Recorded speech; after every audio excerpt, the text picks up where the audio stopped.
Zee 24 तास एक पाऊल पुढे। तर एकीकडे अजितदादांना होत असलेला विरोध वाढत चाललेला आहे। अजितदादांनी स्वतः माफी मागितलेली आहे। विरोधकांनी हा मुद्दा लावून धरलाय। मात्र त्याचबरोबर विरोधकांच्या आंदोलनांमध्ये सुद्धा ही पातळी घसरताना दिसतेय। आज दिवसभरात याबाबत काय काय झालं सुरुवातीला आपण बघूया याबाबतचा हा एक खास रिपोर्ट।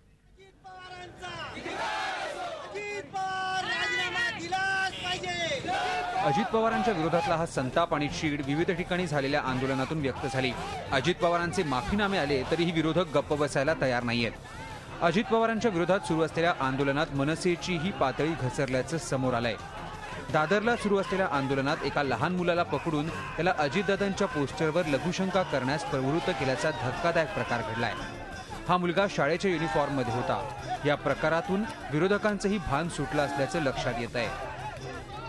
वो जो प्रमुख आंदोलन था उसका वो पार्ट नहीं है। आंदोलन होने के बाद कई उत्साही लोगों ने वहाँ कुछ किया है, लेकिन ये ऐसा महाराष्ट्र नवनिर्माण सेना की तरफ से होने वाला नहीं। और वो आंदोलन खत्म होने के बाद जो अति उत्साही लोग रहते हैं उन्होंने किया एक इशू है। मनसेनं आपल्या आंदोलनाची पातळी सोडली असताना शिवसेनाही मागे नाही। औरंगाबादमध्ये अजित पवारांच्या विरोधात आंदोलन करताना त्यांच्या पोस्टरला शिवसैनिकांनी प्रतिकात्मक शिवांबू पाजलं। विरोधकांनी ही पातळी सोडल्यानं राष्ट्रवादीनं टीका करण्याची संधी सोडलेली नाही। एखादा चूक झाल्यानंतर एखादा नेता तो स्वीकारतो आणि माफी मागतो, मग त्याचा मोठापण असतो। पण ज्या पद्धतीने हे लोक आंदोलन करताय याच्यातून त्यांची काय मानसिकता आहे हे लोकांच्या समोरच येते। राज ठाकरेंनी जळगावच्या सभेमध्ये सांगितलं की दुष्काळ भागातली पोरी आणि महिला हे वैश्यवृत्ती करते, म्हणजे इतकी घाणेरडी यांची मानसिकता आहे। त्या घाणेरडी मानसिकता असणाऱ्या लोकांकडून जास्त अपेक्षा होऊ शकत नाही। अजित पवारांचं वक्तव्य लांछनास्पद होतंच, पण आता त्याच्यावर टीका करताना विरोधकही पातळी सोडायला लागले। सत्ताधारी आणि विरोधक दोघेही इतका हीन प्रकार करत असतील तर राज्यातल्या जनतेनं विश्वास तरी कुणावर ठेवायचा। Zee 24 ताससाठी औरंगाबादहून विशाल करोळेसह दिनेश पुखंडे, मुंबई।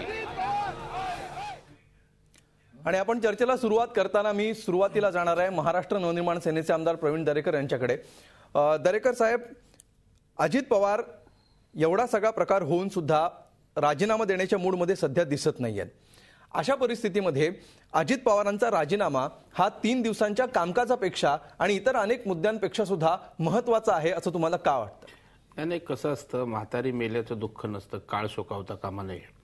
आज महाराष्ट्रामध्ये राजकारणाच्या पातळीची चर्चा होते, राजकारणाचा दर्जा घसरतोय आणि अशा परिस्थितीमधील राज्यातील जनतेला गृहीत धरायचं।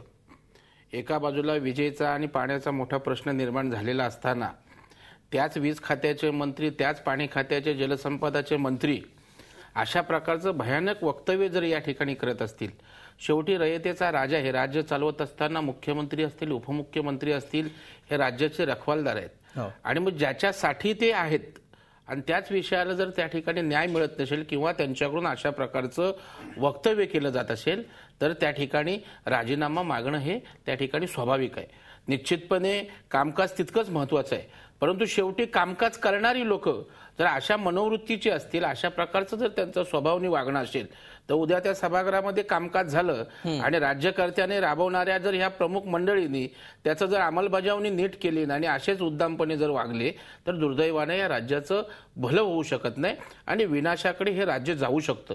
अशा प्रकारचे एक भयाचं आणि चिंतेचं वातावरण असताना हा मुद्दा तितकाच महत्त्वाचा होता, म्हणून राज्यातील सर्व विरोधी पक्षांनी एकत्रितपणे येऊन त्या ठिकाणी या संवेदनशील अशा विषयावर त्या ठिकाणी सभागृहात रान उठवलं। केवळ सभागृहात रान उठवून थांबले नाहीत लोक, तर आज राज्यामध्ये आपण जर आज त्या ठिकाणी पाहाल तर राज्यातली जनताच रस्त्यावर त्या ठिकाणी उतरलेली आहे आणि मग अशा परिस्थितीमध्ये हा सार्वत्रिक महाराष्ट्रातील एक नाहीये का? आता मनसेचं जे आंदोलन झालं त्याच्यामध्ये एका शालेय विद्यार्थ्याला त्या ठिकाणी मूत्रविसर्जन करायला सांगणं, याला काय म्हणायचं? निश्चितपणे अधिक अश्लील काय? 100% अश्लील आहे। 100% या गोष्टीचा आम्ही निषेध करतो। आपल्या माहितीसाठी मला वाटतं आपल्याच चॅनलवर आदरणीय राजसाहेब ठाकरे यांनी इमिजिएट रिएक्शन दिली की अशा प्रकारचा घृणास्पद प्रकार त्या ठिकाणी मी खपवून घेणार नाही आणि ते कोणी असोत, पक्षाचे कार्यकर्ते जरी त्यामध्ये असले तरी त्या ठिकाणी त्यांना माफ केलं जाणार नाही, अशी त्वरित रिएक्शन देणारा आमचा नेता आहे। आज जर अजितदादांनी त्या ठिकाणी घेतलेल्या भूमिकावर त्या ठिकाणी त्यांच्या पक्षाध्यक्षांनी अशा प्रकारची भूमिका घेतली असती तर हा विषय तिथेच संपला असता. नाही, मला सांगा की अशा प्रकारच्या कृत्यांमधून विरोधाची धार कमी होत नाही असं तुम्हाला वाटत नाही का? 100% झालेला प्रकार चुकीचा आहे. शिवसेनेने जो प्रकार केला, नक्कीच त्याचं कोणी समर्थन करायचं काही कारण नाही. परंतु शेवटी ते आंदोलन झालं. आंदोलन झाल्यानंतर मी माहिती घेतली, आंदोलनकर्ते त्या ठिकाणी पोलीस स्टेशनला गेले होते आणि मग पोलीस स्टेशनला गेल्यानंतर शाळेतनं आलेला विद्यार्थी त्याला कुणीतरी उत्साही लोकांनी घेतलं आणि तो प्रकार झाला आणि मीडियातनं तेवढाच नेमका त्या ठिकाणी हायलाईट विषय केला गेला. त्याच्यामुळे झालेल्या विषय जर अजित पवारांनी माफी मागितली आहे, तुम्ही सुद्धा दिलगिरी व्यक्त केली आहे, जर हा विषय तुमचा इथे संपू शकतो तर अजित पवारांचा तिथे संपायला हवा की नाही? तुम्ही विषयाचं मुळच समजून घेत नाहीत. त्या ठिकाणी शालेय विद्यार्थी आला आणि त्या ठिकाणी ते प्रकार केला, हा एवढ्या पुरता सीमित होता. अजितदादांनी जे विषय बोलले ते राज्याच्या राज्यकारभाराशी संबंधित आहेत, बिलकुल दुष्काळाशी संबंधित आहेत, शेतकऱ्यांशी संबंधित आहे. एकच मिनिट, आज वीज मंत्री असताना राज्यामध्ये वीज देण्याची नैतिक जबाबदारी तुमची आहे. लोड शेडिंग एका बाजूला होत असलं तर लोड शेडिंगला जबाबदार कोण आहे? मुलं काढण्याचा विषय बोलतात तर ज्याचं मूळ जे वीज आहे ते आपल्याच त्या खात्याचे मंत्री आहेत. त्यानंतर पाटबंधाऱ्याचा विषय आपण उजनीच्या धरणाचं बोललात, ती आपली जबाबदारी आहे. मग ज्या खात्याचे आपण मंत्री आहात त्याच खात्यावर आपण त्या ठिकाणी अशा प्रकारचं वक्तव्य करतो आणि हे राज्यकर्ते आहेत. तो शालेय विद्यार्थी होता, केलेली गोष्ट चुकीची 100% आहे, त्याचं समर्थन करण्याचा विषय नाही. परंतु कुणी केलंय? आज अजितदादा एक व्यक्ती म्हणून आम्ही बोलत नाहीत, त्या राज्याचे उपमुख्यमंत्री. ठीक आहे, तुम्ही जो पहिल्यांदा सुरुवातीला म्हणालात की म्हातारी मेल्याचं दुःख नाहीये, काळ सोकावतो. शशिकांत शिंदे साहेब, आतापर्यंत राष्ट्रवादीच्या कुठल्याही नेत्यांकडून शरद पवार असतील किंवा सुप्रियाताई असतील यांच्यावर कधी माफी मागण्याची वेळ आलेली नव्हती. अजितदादांवर अशा प्रकारे माफी मागण्याची वेळ आलेली आहे. या माफीवर विश्वास ठेवायला विरोधक का तयार नाही आहेत? अजित पवारांची क्रेडिबिलिटीचा हा प्रश्न आहे का? नाही, काय होतं, एक प्रवीण दरेकरांनी मुद्दा मांडला सज्जनतेचा, म्हणजे मनसेने नैतिकतेची आणि सज्जनतेची भाषा करावी हे बरं वाटलं जरा सभा आता चर्चेच्या माध्यमातून. त्यांनी 2-3 मुद्दे जे मांडले त्या मुद्द्यावर मी एवढंच सांगणार आहे. त्यांनी या विषयाचं आणि त्या विषयाचं समय गाठताना सांगितलं. त्यामध्ये एक मुद्दा आहे, त्या मुलाला कोणी केला असेल, मोर्चा मनसेचा होता आणि त्याचबरोबर महिला सुद्धा तिथं उपस्थित होत्या. आता हा सर्व प्रकार झाला. मी पुढे येतो, तुमच्या प्रश्नावरच येतो. बघा काय होतं, तो कार्यक्रम असाच एक छोटा कार्यक्रम होता, गावाच्याच शेजारचा कार्यक्रम होता. गावातली आपली मंडळी भेटली म्हणून दादांच्याकडून तो वक्तृत्व झालं, त्याचा विपर्यास झाला. त्यांनी माफी मागितली, मीडियाच्या समोर मागितली, जाहीर सभेत मागितली, विधिमंडळात मागितली, विधान परिषदेत मागितली आणि माझ्या आयुष्यातली सर्वात मोठी चूक राजकारणातली झाली. हे पूर्णपणाने त्यांनी नम्रतेने त्या ठिकाणी माफी मागितली. आम्ही सगळेजण माफी बिलकुल, हा सगळा घटनाक्रम माहिती आहे, त्याच्यावर विश्वास का ठेवत नाहीयेत? माझा तोच विषय येतो. पवार साहेबांनी मागितली, सुप्रियाताईंनी मागितली.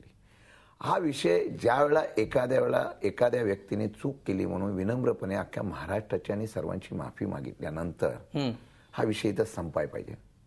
विषय असा आहे, यामध्ये 2 मुद्दे आहेत. एक मुद्दा असा आहे की आज महाराष्ट्रामध्ये सर्व विरोधकांना अजित पवार हे लक्ष करायचं आहे, हा एक मुद्दा.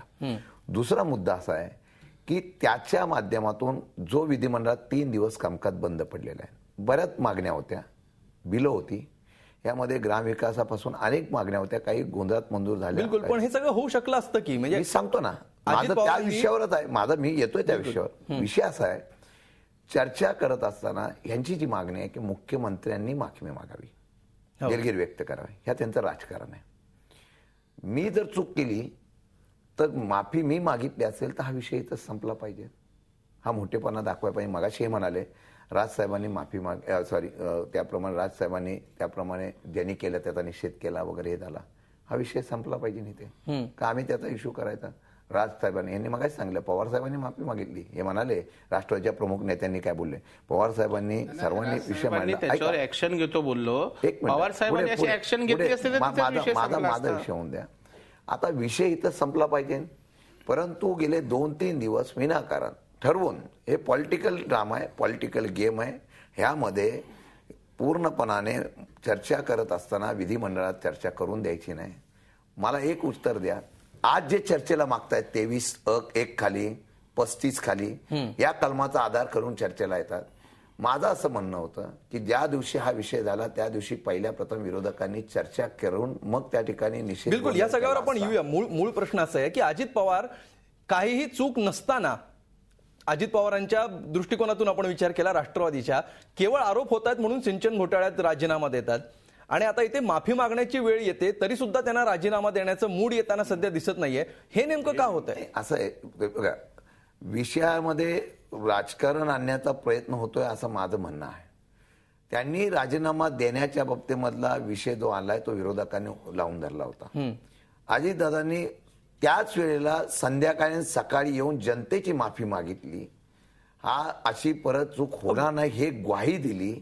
त्यानंतर सुद्धा याच्यावर विश्वास राजीनामा दिसत नाहीये विरोधकांचा. याच्यावर विश्वास विरोधकांचं एक कामच आहे. विरोधकांचा विश्वास आणि विरोधकांनी काय करावं समाधान करणं हे तुमचं कर्तव्य नाहीये का सत्ताधाऱ्यांचं? काय विरोधकांच्या सगळ्या शंकांचं समाधान करणं. आणि जर आरोप होत आहेत मंत्री म्हणून त्यांच्यावर, राज्याचे उपमुख्यमंत्री म्हणून आरोप होत आहेत, व्यक्ती म्हणून होत नाहीये. आता विधिमंडळाच्या अध्यक्षापासून सगळ्यांनी त्या संदर्भामध्ये खुलासा केला. त्यांना चर्चा करायची आहे. चर्चा करण्याच्या बाबतीमध्ये माफी म्हणजे तुमचं मला एक उत्तर द्या. मी चूक केलेली आहे, मी माफी मागितली आहे, मग त्या चुकीच्यासाठी मुख्यमंत्र्यांना माफी मागण्याच्या संदर्भात भाग पाडायचं यामधला अर्थ काय करून? बिलकुल, आपण आशिष शेलारांना विचारूया. नाही, मुळातच ह्या सगळ्या घटनाक्रमाकडे अमोल 2-3 गोष्टीने बघितलं पाहिजे. मला 2 मिनिटं तुम्ही द्या अशी माझी विनंती आहे. एक तर आता ज्या पद्धतीने आमचे शिंदे साहेब बोलतायत इतकं सहजतेचं हे वाक्य नाहीये. झी 24 तास, एक पाऊल पुढे.